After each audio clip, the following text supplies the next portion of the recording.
friends, it's your teen and tween librarian Rebecca, and we're back for another episode of Bedtime Stories.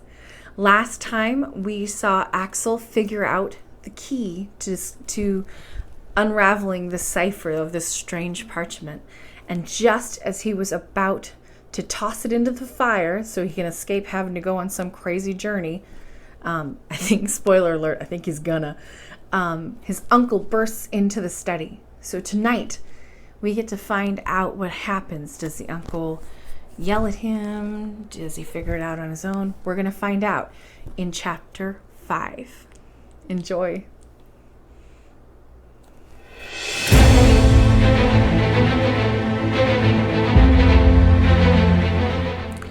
Chapter 5. Hunger defeats me. I only just had time to put the wretched document back on the table. Professor Liedenbrock seemed profoundly preoccupied. His all-absorbing idea was not giving him a moment's respite. He had obviously analyzed the problem carefully and brought all the resources of his imagination to bear on it during his walk. And now he had come home to apply some new combination. Sure enough, he sat down in his armchair and, pen in hand, started putting down what looked to me like algebraical equations. I followed with my eyes his quivering hand, not missing a single movement. Was he going to produce some unexpected result? I trembled, but unnecessarily, for since the only true combination had been found, any other line of investigation was doomed to disappointment. For 3 long hours, my uncle worked without a word, without raising his head, rubbing out, beginning again, crossing out, and starting again hundreds of times. I knew perfectly well that if he succeeded in arranging the letters in every possible relative order, the sentence would come out. But I also knew that a mere 20 letters can have so many combinations right below here. I don't even know what that number is. It's a big number. Now, there were 132 letters in this sentence, and 132 letters produced a number of different combinations running to at least 133 figures, a number almost impossible to enumerate and quite impossible to imagine. I therefore felt sure that there was no danger of my uncle solving the problem by this heroic method. Meanwhile, time went by. Night fell. The noises in the street ceased. My uncle, bent over his task, saw nothing, not even Martha opening the door. He heard nothing, not even the good woman's voice asking, "Are you going to have any supper tonight, sir?" So poor Martha had to go away unanswered. As for me, after resisting for a while, I was overcome by an invincible drowsiness, and I fell asleep on the sofa, while my uncle Liedenbrock went on calculating and rubbing out. When I awoke the next morning, the indefatigable savant was still at work. His red eyes, his pale complexion, his hair tousled by his feverish hand, and his flushed cheeks revealed what a terrible struggle he was having with the impossible, and what weariness of mind and intellectual turmoil he must have been enduring. I honestly felt sorry for him. In spite of the reproaches I felt entitled to level at him, a certain pity took hold of me. The poor man was so possessed by his idea that he had forgotten to lose his temper. All his forces were concentrated on a single point, and as their usual outlet was closed, there was every reason to fear that an explosion at any moment. With a single word, I could have loosened the pressure of that iron vice which was squeezing his brain. But I said nothing. Yet I was not a cruel fellow by nature. Why, then, did I remain silent in these circumstances, in my uncle's own best interests? No, I said to myself, I will not speak. I know him. He would want to go, and nothing would stop him. He has a volcanic imagination, and he would risk his life to do something that no other geologist has done. I will remain silent. I will keep the secret which chance has revealed to me. To pass it on would be tantamount to killing Professor Liedenbrock. Let him find it out himself if he can. I have no desire to have his death on my conscience one day. Having taken this decision, I folded my arms and waited. But I had reckoned without a little incident which occurred a few hours later. When Martha wanted to leave the house to go to the market, she found the door locked. The big key was gone. Who had taken it out of the lock? Obviously, my uncle must have done, so when he had come in the night before his unexpected walk. Had he done that on purpose? Or had it just been absent-mindedness on his part? Did he want to submit us to the rigors of hunger? That struck me as going rather too far. Could Martha and I really be the victims of a state of affairs which did not concern us in the slightest? We could indeed, for I remembered a precedent calculated to alarm us.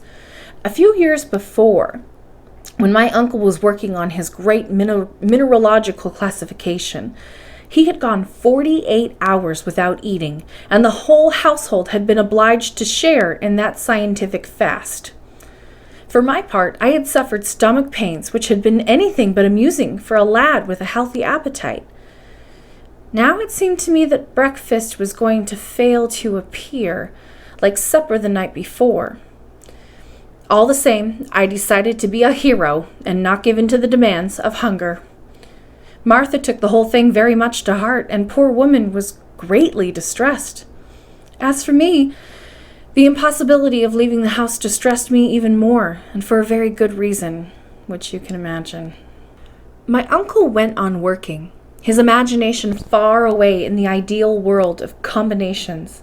He was living a long way from the earth, and quite apart from earthly needs. About midday, hunger began to have a serious effect on me. Martha, in all innocence, had eaten everything in the larder the night before, so that now there was nothing left in the house. Yet I stood firm. I made this a sort of point of honor. 2 o'clock struck. The situation was becoming ridiculous, indeed unbearable. I began to feel really hungry. I started telling myself that I was exaggerating the importance of the document, that my uncle would not believe it, that he would dismiss it as a joke, that if the worst came to the worst, he would be forcibly restrained, that finally he might find the key to the cipher himself, and in that case I should have fasted in vain. These arguments struck me as excellent, though the day before I would have rejected them indignantly. I even decided that I had been ridiculous to wait so long, and I had resolved to tell all. I was considering how to broach the subject in a way which was not too obvious, when the professor stood up, put on his hat, and got ready to go out. What? Were we going to let him leave the house and lock us in again? Never. Uncle, I said. He did not seem to hear me. Uncle Liedenbrock, I said, raising my voice. Eh? He said, like a man suddenly roused from sleep. What about the key? What key? The key to the door? No, I cried. The key to the document. The professor looked at me over his spectacles. No doubt he saw something odd in my expression, for he seized me by the arm and, incapable of speaking, questioned me with his eyes. Even so, no question was ever put more clearly. I nodded.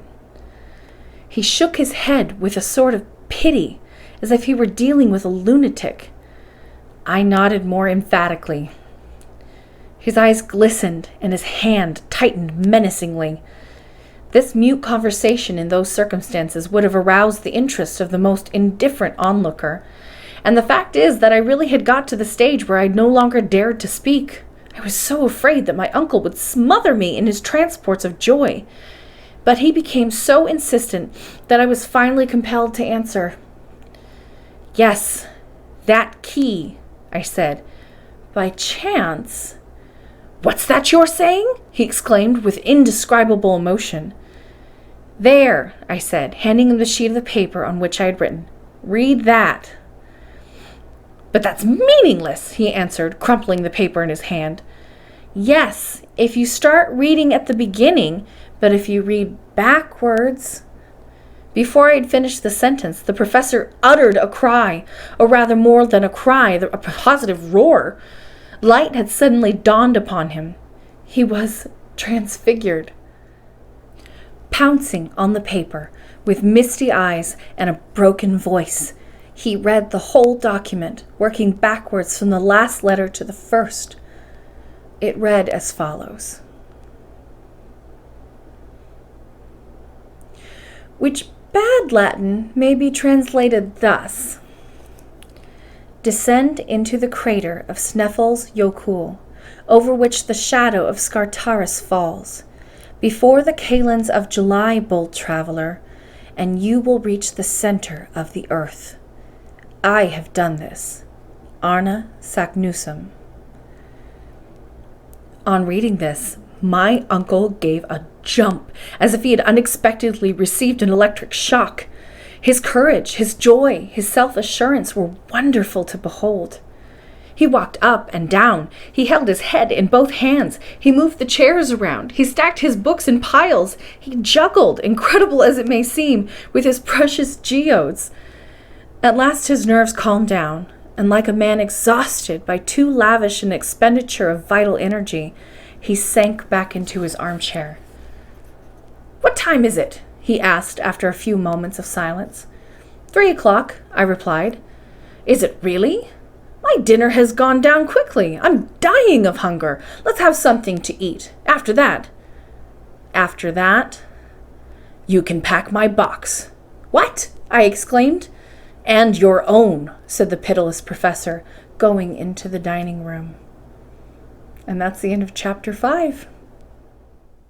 Thank you for joining us for another episode of Bedtime Stories. Make sure you never miss an episode by subscribing to the library's YouTube channel. You can also find out what's happening at the library by visiting us on Facebook, Twitter, or Instagram. Or you can always just go to the library's website. I hope to see you again for the next episode of Bedtime Stories, but until then, be well and sleep well.